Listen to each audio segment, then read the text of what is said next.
Greetings, everyone. Welcome to Coach Speak by Our Pod by USRide. Today, we are pleased to have with us Asif Ali, the founder of Fortress Financial Services, a pioneering firm revolutionizing financial advisory and accounting, with the focus on digitalization for enhancing security and efficiency. The team over here boasts decades of efficiency and knowledge and collective experience in delivering services across UAE for over 35 companies. So join me and Asif as we delve into the intricacies of the financial sector. Welcome, Asif. Welcome to our show. Thank you, Alvina. Thank you so much for the wonderful introduction. Thank Pleasure. you. Pleasure is all mine. So, my first question to you would be, what was the idea or the inspiring force behind developing a financial services company, your vision towards it? So basically, I always wanted to be an entrepreneur, and I always wanted to start my own gig. And well, before coming to UAE, I was in Pakistan, and in Pakistan, I always used to do small initiatives to come out and to test my personality as an entrepreneur. And after a series of professional experiences, I realized this is the right time, and it's not too late to start your entrepreneurship journey. And so I think so. I'm on time, and it's always good to be an entrepreneur, face the challenges, and to help solve problems and to help companies. So yeah. Right. So, speaking about challenges that we have, so what are the basic or common challenges that you face where organizations or individuals are concerned related to the financial sector? Well, I will be. There are many challenges, but limited to our industry, limited to our scope of work. Most of the companies in UAE are not well aware of the accounting rules and bookkeeping rules. Most of the time, they are not aware of the taxation rules, the new updates which are coming from Federal Tax Authority. And now, since we have the new taxation rule of corporate tax, which is very much new to every company here in UAE, and a lot of companies are confused whether they are taxable, non-taxable, which what kind of expenses or income they need to account for. So there are so many different challenges that companies are facing these days, Right. especially with regards to taxation, more than accounting these days. Yes. Right, right. Amazing. So, when you speak about your services, financial services, taxation, and then these days you have generative AI and digitalization. So, how do you incorporate both together in your organization? Well, luckily we have AI, and AI really helps us a lot when we are planning to come up with different campaign for social media. Yeah. We want to interact with our audience. We want to interact with our customers. We always take the help of AI to come up with different ideas, and then uh, AI with our human experience combining together, we come up with something magical. And it's always good, and AI is really helping us a lot, especially we have generative AI applications Yes. for we use it on a daily basis nowadays. And I think so all small entrepreneurs and all budding entrepreneurs, they are using generative AI to reduce the cost and maximize the efficiency. Yes, absolutely. So, speaking about being like an Autobot, like an AI, and then having that personalized touch, how do you manage to get both on the same platform? Because it's not very easy. You get a commercial response and then you have to integrate your personalized response to any query, if anyone has or an organization has. So, how do you integrate that balance? We put our emotional words and narrations to AI, and then AI gives us the better version of our emotional response. So I think so. AI is getting aware. AI is also transforming our own responses, and Yeah. their AI is understanding us. So I think so. This is more we are using AI. AI is understanding us on a daily basis. So it is very interesting. We sometimes we receive very funny responses to our emails and to our messages, and then we train AI what is right and what we don't need. Absolutely. Absolutely. So, speaking about finance and advice, now you've been in the field for quite a while now. So, what is your top tip at a basic level that you would like to give anyone, or an individual or an organization, depending on that financial stability and how to create that balance? I think so. It's a very interesting mix since our company is focusing to small, medium enterprises across the UAE, and most of our clients are inside the UAE, and there are clients they have a businesses here in the UAE, but they're working outside UAE. The very first thing that I tell them, make sure that you have each and every record of all your transactions with you. Don't underestimate the power of your transactions and the evidence of your transactions. Since you are very busy, entrepreneurs are always busy doing expenses and interacting with clients, so they forget to keep the records of each and everything. Even a single dirham record is important nowadays, because Yeah. UAE, because of the corporate tax, UAE is very much strict about the rules and regulation. Before it was for VAT as well. Now, because of the corporate tax together, UAE is making sure that every single dirham spent for company, to the company, by the company, should be recorded, should have the evidence. So All this right. is a very important tip that I give to all my clients. Amazing, amazing. That's really insightful. So, on a lighter note, if you had to share an achievement or a milestone that your organization has come across, can you share it with us, please? Well, I think so. There are very small achievements that we are doing on a regular basis. For example, very recently we have rebranded the entire our entire company's logo, branding, color theme, website, and we are now moving our clients to the CRM, which is still under process, and which is very interesting that we will bring all our clients under one CRM, and they can collaborate for all their legal documents through this platform. And we are also expanding our team. We are now a team of more than 5 people. Before that we were less than 5. So we are expanding our team members as well, and we are making sure that each and every time whenever we grow, we make sure that um, our achievements are also multiplying, and we have set targets. We are trying our best to achieve. Yes. Amazing. So, how do you, on a personal level, celebrate these small achievements that you have?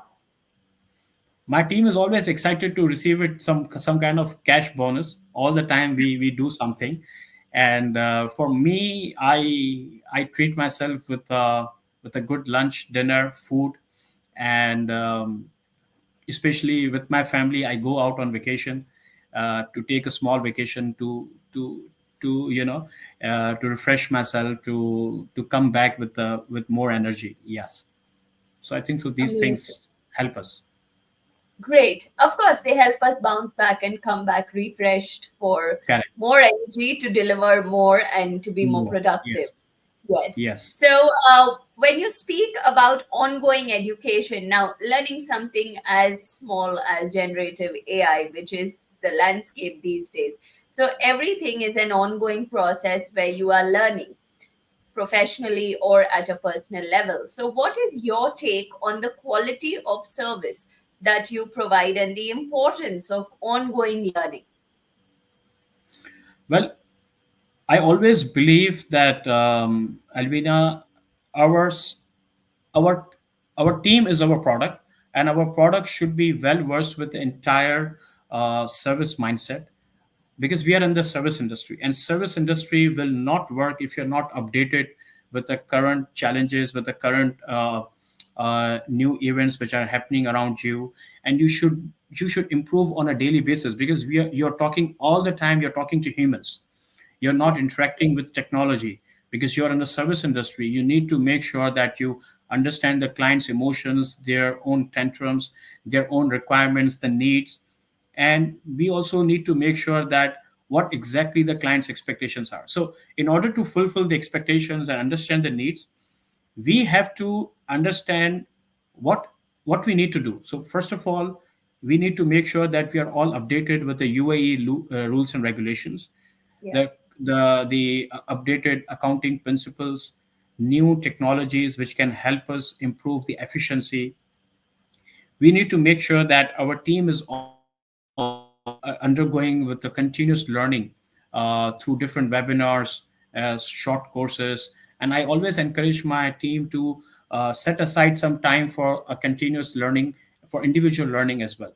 So there's no need to rush on something which is where you can make more effort. If you can do more efforts, and by learning something new, you can deliver something better. So Yeah.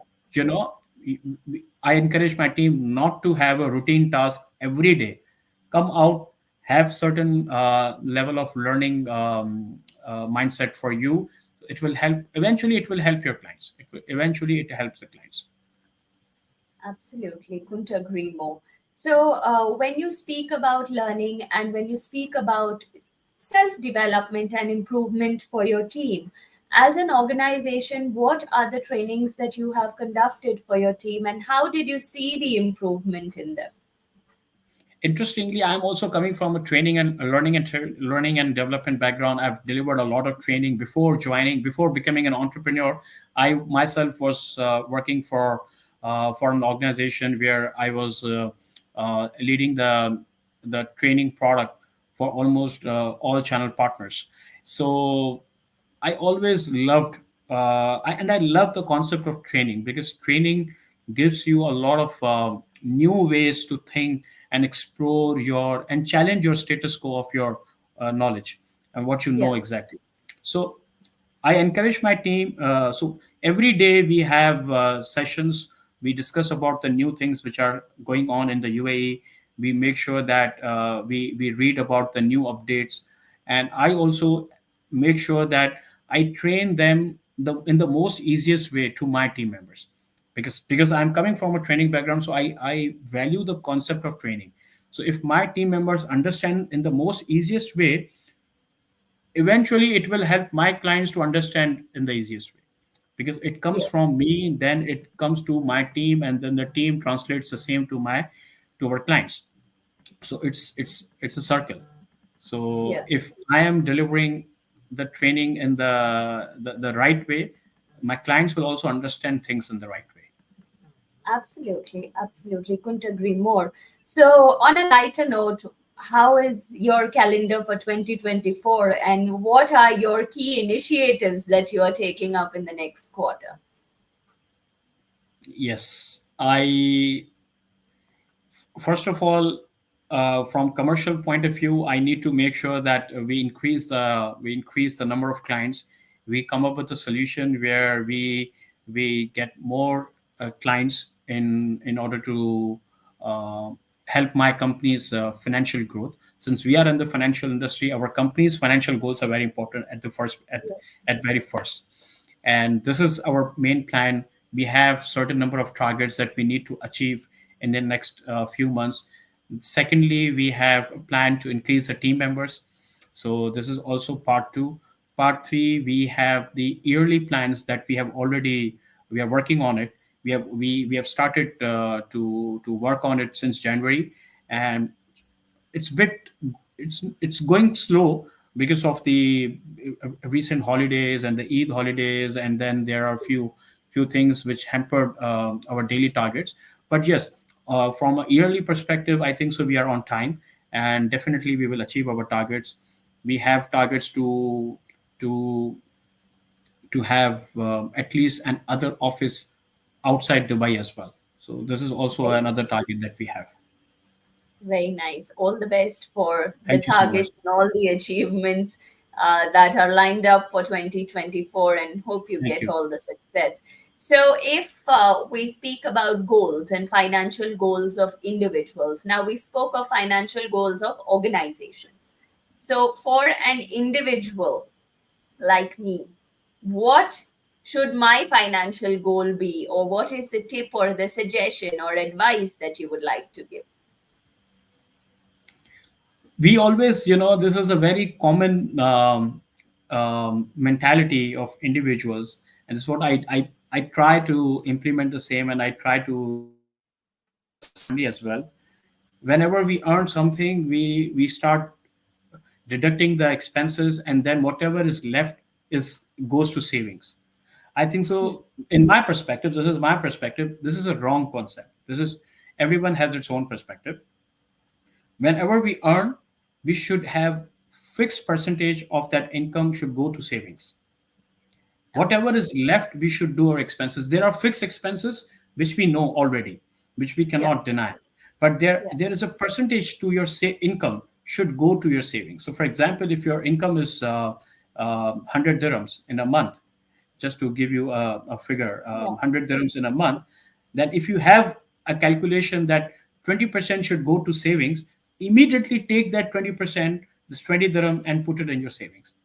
After that, Right. you do the entire 80% into the expenses. If you are running off the cash, and if you're running short on cash, it's your problem. You should not touch your savings, because your savings are there for you for your rainy days, for your difficult times. And I think so this is the most important tip and the basic tip, if anyone can follow. All right, amazing. That was really insightful, and I'm sure a lot of people save on a lot of basis, but generically, what happens is when income comes, last priority goes to saving, Last first priority goes priority to goes saving. to, And yes, Alvina, one more thing: savings plus if you have targets for investment. So I'm not only for savings. If you are saving for good, and if you're very smart, and because I'm not here to give any investment advisors here on this podcast, but there are many avenues where you can invest in mutual funds, shares. yeah, You have yeah, different bonds, and you can multiply your savings and invest your savings very cautiously and smartly. But even if you don't have the kind of mindset of investment, and if you feel that investments are risky, and if you don't have that kind of breadth to do investment, take the money for saving and deposit, and just forget that saving right. will help you a lot in future. Amazing, amazing. So, as a financial advisor, my last question to you would be, what advice would you offer to businesses and organizations in today's world, in this complex financial landscape? Of your final tip to everyone and your final take and advice. I think so. The very basic tip that I'm going to give to all the businesses across the, even if you are, so basically, my target is small, medium enterprises. The biggest challenge they face is the cash flow challenges. uh, they have to follow by laws, they have to follow the accrual accounting. So accrual accounting means even if you don't have the, even if you raise the invoice and your expenses are prepaid, you have everything on an accrual basis. But then your cash flow should not be dependent on your accrual. Your cash flow should be dependent on your actual cash. If your actual cash flow is positive all the time, it's always, it's healthy for your business. But if your accrual income is showing positive and your cash flow is going negative, but you are completely dependent on your accrual income, the income that you have not earned, but you will earn in the future. So this is a big alarm for the small medium enterprise, and I've seen so many small medium enterprises running out of cash. They don't have cash, the cash flow to pay off the expenses, and then they close off their businesses. I started with multiple businesses in the start. In the middle of the year, they canceled our services because they were going, they were incurring losses. Why? Because their cash flow was not positive and their Right, expenses were fixed. That's right. that's where you need to strike the balance. That's where you need to have a financial advisor to tell you the red signals about your financial statements.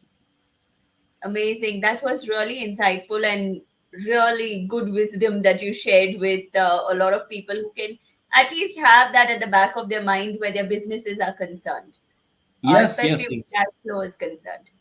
yes, Yeah. 100%, So 100%. thank you so much for your time, Asif. It was a pleasure having you on the show, and I hope you had fun. I had fun, and I gained a lot of financial advice from you. More And than, all I the think best so, for your future.